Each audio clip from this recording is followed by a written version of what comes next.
Assalamualaikum warahmatullahi wabarakatuh. Gimana teman-teman? Kabarnya sehat selalu ya untuk kita semua. Kalian pernah dengar nggak soal penagihan lapangan DC lapangan pinjol yang jumlahnya kata tuh sudah berkurang drastis? Atau soal utang pinjol yang bakal lunas otomatis karena di cover asuransi?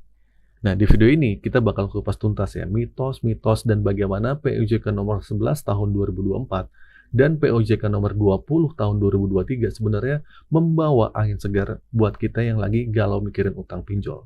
Jadi jangan skip video ini, tonton sampai habis biar kalian paham. Oke, sering banget ya kita dengar kabar kalau jumlah DC lapangan itu katanya sudah berkurang drastis. Ada beberapa orang yang gagal bayar sampai ratusan juta, tapi nggak sampai didatengin DC pinjol ke rumahnya. Nah, jujur aja gue sering mikir, kenapa ya DC ini kok nggak lagi-nagih? Padahal kan utangnya lumayan. Nah, tapi coba ya kita pakai logika. Penurunan DC lapangan ini menurut gue lebih ke arah gertakan daripada penagihan yang mungkin lagi frustasi. Mereka mungkin sudah capek, bingung, stres, karena target penagihannya nggak tercapai. Akhirnya mereka bikin drama sendiri. Data dilimpahkan ke pihak ketiga. Mau datang sama RT RW, mau bilang ada penurunan massal debt collector lah, pokoknya bahasanya ngaco.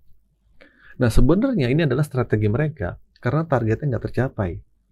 Mereka juga butuh mempertahankan posisi mereka kan?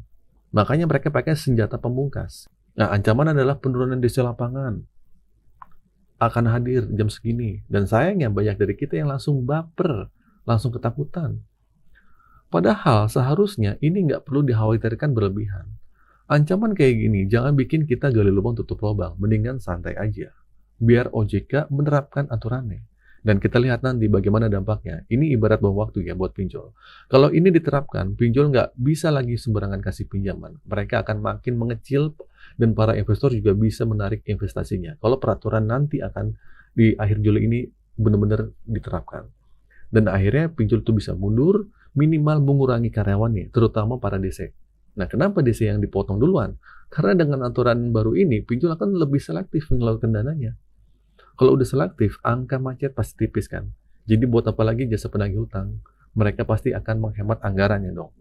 Oke, bicara tentang POJK nomor 11 tahun 2024, kenapa jadi bom waktu?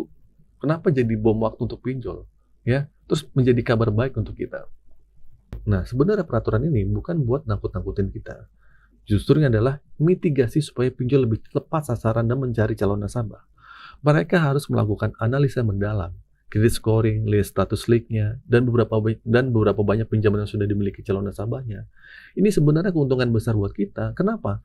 Karena dengan adanya aturan ini, OJK meminta semua data nasabah dimasukkan semua ke SLIK, dan pinjol menjadi pelapor di SLIK OJK. Kalau ini diterapkan, ruang lingkup si pinjol itu akan sangat terbatas dalam menyalurkan dana. Persyaratan untuk menjadi nasabah akan jadi lebih ketat. Nggak cuma modal nomor HP, ya nggak? Nggak cuma modal nomor HP yang dipakai yang karena terus model KTP, enggak. Justru ini bagus teman-teman. Ruang gerak pinjol itu akan jadi sempit. Sehingga kita bisa membatasi orang-orang yang nggak perlu jadi korban pinjaman online. Nggak perlu lagi bayar bunga tinggi, diintimidasi atau ditakut-takuti. Nah, dengan persyaratan ketat ini otomatis orang-orang yang meminjam juga nggak bakal banyak. Kalau korbannya nggak banyak, pinjol juga nggak akan merajalela kan. Pada akhirnya pinjol bisa mundur dengan sendirinya. Nasabahnya berkurang, cari nasabah susah, persyaratannya berat, kalaupun pinjol nggak mundur, para investornya juga mikir-mikir. Karena perputaran dananya sudah melambat. Karena apa? Karena POJK nomor 11 tahun 2024 akan segera diberlakukan. Dan sebenarnya ini bagus banget. Oke, pertanyaan selanjutnya. Kalau kita sudah nggak sanggup bayar, apakah nama kita masuk blacklist? Ya jelas iya. Sesuai aturan OJK, semua wajib dilaporkan. Tapi apakah blacklist ini akhir dari segalanya? Tentu saja tidak. Justru ini adalah awal yang bagus buat diri lo. Kenapa gue bilang begitu? Pertama, lo nggak akan lagi bergantungan sama utang. Kalau mau wujudkan sesuatu, lo bakal lebih prepare dari awal. Nabung, sisihkan rezeki, dan punya perencanaan yang matang. Nggak cuma ngandelin utang. Terus yang kedua, lo bakal dijauhi dari namanya dunia riba. Nah, sering kan kita dengar soal riba itu dosa?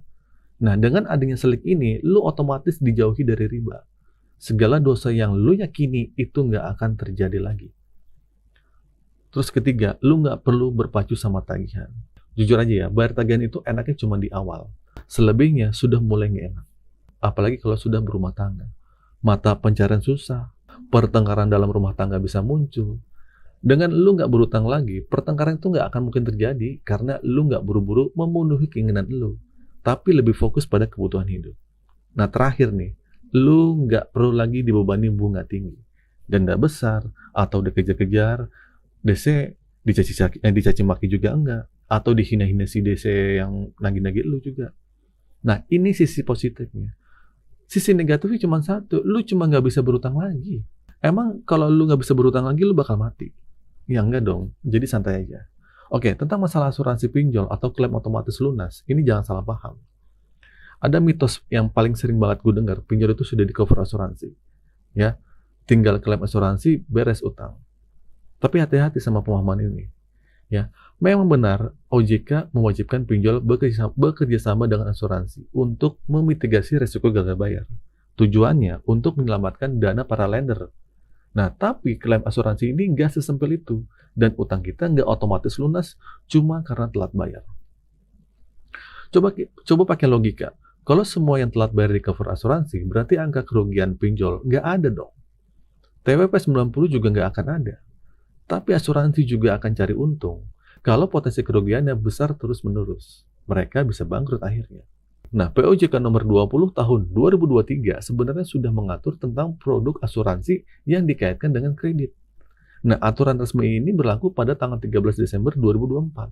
Nah, klaim asuransi pada pinjol itu umumnya bisa dilakukan jika nasabah meninggal dunia, terutama kalau punya asuransi jiwa kredit. Nah, dalam situasi ini, asuransi yang akan menanggung sisa pinjaman. Jadi, si ahli waris nggak perlu melunasi.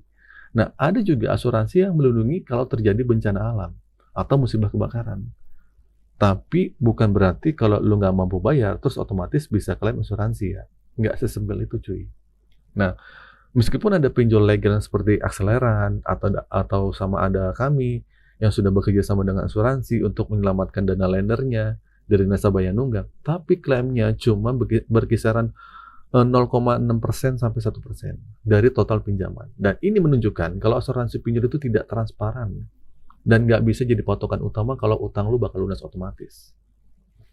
Nah, OJK sendiri sudah mewajibkan perusahaan asuransi punya sistem informasi memadai untuk mengakses data debitur.